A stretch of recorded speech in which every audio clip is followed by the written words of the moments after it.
நம்ம டிவிகே கட்சியின் தலைவரும் தளபதி விஜய் அவர்கள் பார்த்தீங்கன்னா, புதுச்சேரியில வந்து ரோட் ஷோ நடத்துறதுக்காக முன்னாடியே பெர்மிஷன் இது கேட்டிருந்தாங்க. அதாவது டிசம்பர் 5ஆம் தேதி ரோட் ஷோ நடத்துற மாரி பிளான் பண்ணியிருந்தாங்க. ஸோ அந்த ரோட் ஷோ வந்து இப்போதைக்கு பெர்மிஷன் அவங்க குடுக்கல. ஏன்னா கரூர்ல ஆல்ரெடி நடந்த அந்த இஷ்யூனால ரீசென்ட்டா எங்கேயுமே விஜய் அவர்கள் பொதுக்கூட்டமோ, ரோட் ஷோ எதுவுமே நடத்துறதுக்கு பெர்மிஷன்ஸ் எதுவும் கிடைக்கல. எதுவும் நடத்தாமலும் தேதிகள் ஒத்தி வைக்கப்பட்டிருந்தது. சேலத்தில பண்ணலாங்கிற மாரி பிளான்ஸ் இருந்தது. அந்த பிளான் வந்து டிசம்பர் இடையில பண்ணலாங்கிற மாரி முடிவு பண்ணியிருக்காங்க. அதுக்கு இடையில பார்த்தீங்கன்னா, ஆதவ அர்ஜுனா அவர்கள் புதுச்சேரி முதலமைச்சர் மற்றும் புதுச்சேரி காவல்துறை எல்லாருக்குமே நோட்டீஸ் எல்லாமே இது பண்ணி 2, 3 முறை போய் அனுமதி கேட்டிருக்காங்க.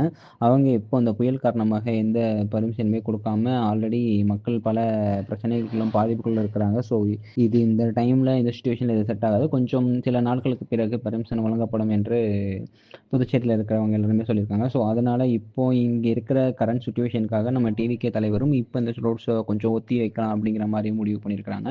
அடுத்து ரோட் ஷோ எங்கே நடக்கும் என்ன ஏதுங்கிறத சில அப்டேட்ஸ்லாம் இன்னும் வந்துகிட்டு இருக்குது. ஸோ அது வரும்போது எப்போ என்னங்கிறத உங்களுக்கு டீட்டெயிலாக நான் சொல்கிறோம். மறக்காமல் நம்ம சேனலை சப்ஸ்கிரைப் பண்ணி வெயிட் பண்ணுங்கள். அடுத்து